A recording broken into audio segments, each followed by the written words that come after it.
After a few days, Asahi has run out of money for staying in an inn, and Tanya noticed it right away, so instead of staying and wasting money at an inn, she tells him to buy a new home instead. Tanya was totally all set and ready to show off that Guild even provided with information on estates, but her smile gave Asahi a deja vu as she put up his name on the contract. He got his name on a job to purify some evil from that house, so Asahi tells Maya about their new job, and Maya knows him very well and that he's afraid of ghosts. Maya was positive and looking forward to owning the house by getting rid of evil spirit, but there were many priests who tried the same thing but failed completely. Asahi tells that he's not afraid of anything, but a single thunder did the job of exposing him. Maya knows him very well, so it was no point for him to pretend, but as they arrived and Asahi grabbed the door, his life force was sucked away by the evil spirits. There, Maya thought of giving it a try after seeing his pain, and upon her touch that evil spirits was having a delighted food. But that thing did not know anything about Maya's power, as that spirit was just banished by the overwhelming source he tried to touch. When entering the house, they saw it had some decent furniture, but a chair began to shake and hurt Asahi. Maya instantly healed him with their potion, but it was only the beginning, as Asahi got aimed for the second, and another potion was wasted for the third time, and by that time they wasted all of their expensive potion for such a minor thing. So Maya calls out that spirit who's messing with them, seeing it. Asahi got scared, and Maya starts to cling onto him again. Spirit got angry for being ignored, but Maya canceled out his attack. Feeling Maya's tremendous power, that Spirit used some kind of magic to make Maya's body under his control. Things were getting really bad, so Asahi tries to bring her back to her senses by talking into her interest. But suddenly Kilmaria found them there. Asahi gave a quick insight on the situation, and Kilmaria was all ready to beat some sense into her. But Asahi stopped her before she destroyed the house. But situation of that time made Kilmaria think that Asahi wants to have some pretty time, and seeing them so comfortable, Maya was releasing every ounce of her deadly aura. They can't fight head-to-head battle, so Kilmaria found a solution for that with an arm wrestling match. Even though it was an arm wrestling match, they were so near to end the house, but in front of Maya's strength, Kilmaria lost yet again. Then Maya just pinned down Asahi, and seeing her, he couldn't control himself and became angry out of worry for Maya. His scaring towards Maya made her kick the junk out of her body in an instant and started getting all clingy on Asahi. Later, she reveals that she was just acting because even though that spirit was inside her, he wasn't able to control her, and they just left Kilmaria unconscious right there. Asahi received a new guild quest to explore the dungeon and report back if it is safe for other low-ranking adventurers. Normally, this would have only been available to high-ranking adventurers, but thanks to Maya powers, Asahi rose through the guild's ranks. So this dungeon was discovered due to some sort of fighting between two overpowered people, but no one knew it was Kilmaria and Maya, so Asahi went off on this quest alone, this time without Maya.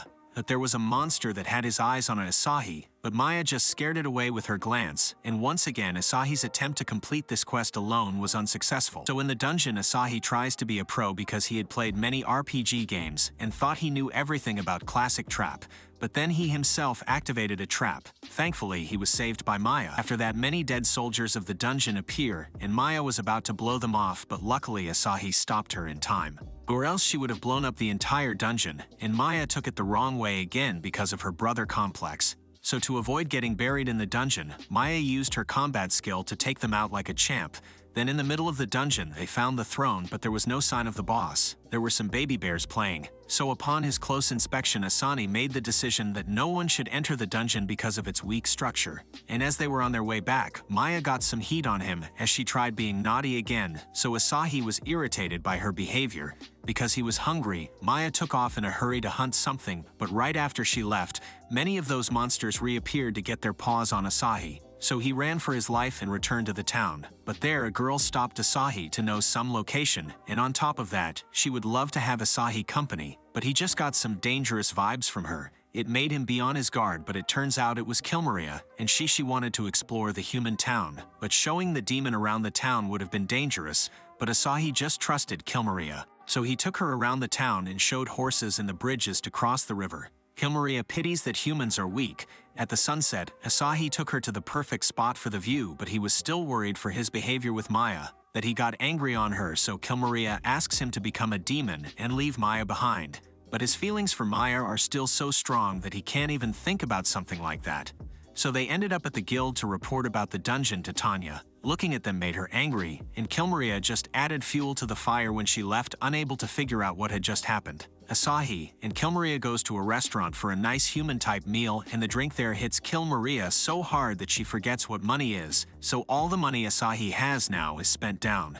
Just then they ran into Siegfried again on their way, and as he shook hands with Kill Maria, he felt a sense of death that made his body weak. In the end, Asahi led the way to their home, and Kill Maria had a wild idea to play a prank on Maya by pretending to date. But their plan failed as she instantly recognized Kill Maria. She had prepared some nice food, but they had already ate at the restaurant. But a snap of Kill Maria magic made them hungry again. Maya and Kill Maria are always at odds that she declined to give her food, so she started throwing tantrums like a kid, and to stop her, Maya backed off and gave her a delicious homemade meal. Kill Maria couldn't help but praised as she munched down everything. The next day, Asahi was slowly leveling up by defeating monsters when a giant werewolf got in the way and was blown up by Maya for even attempting to touch Asahi's pure and pale skin.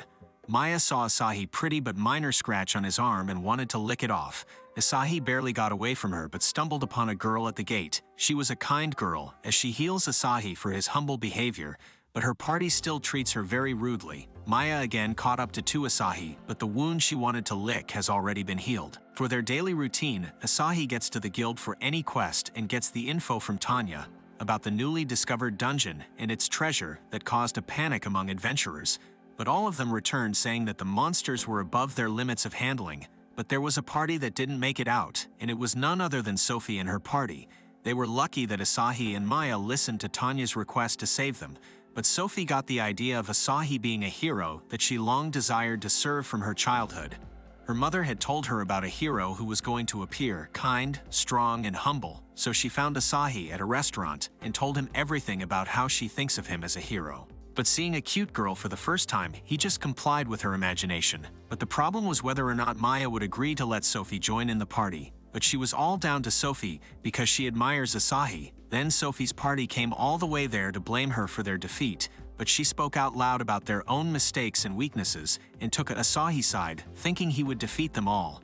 Then as they were about to attack, Maya used a smoke bomb to hide the fact that she took them out and vanished with Asahi. Then Asahi got to the guild while Maya was in the middle of a fight with Kill Maria. Sophie found Asahi again and kept insisting on joining his party. Looking at them, Tanya just signed the killing quest for Asahi as he knows a healer. That quest was about killing giant bees, and Asahi don't hold that high-level power to get them, so he only uses his one skill, throwing rock, to knock them out. Sophie thought it was strange that he didn't finish it off, but Asahi got away by making it up that he didn't want to kill carelessly. She admired him even more, and then ran off somewhere. After some time, she returned with a huge problem tailing her. She provoked the queen bee for Asahi to kill it. They both were on a run for their lives, and unfortunately Sophie just tripped and fell down. Asahi knew he had to at least try to save Sophie, but a big boulder appeared out of nowhere. Sophie thought it was Asahi work and went to submit the proof of their success to the guild. As she goes away, Kill Maria and Maya get there.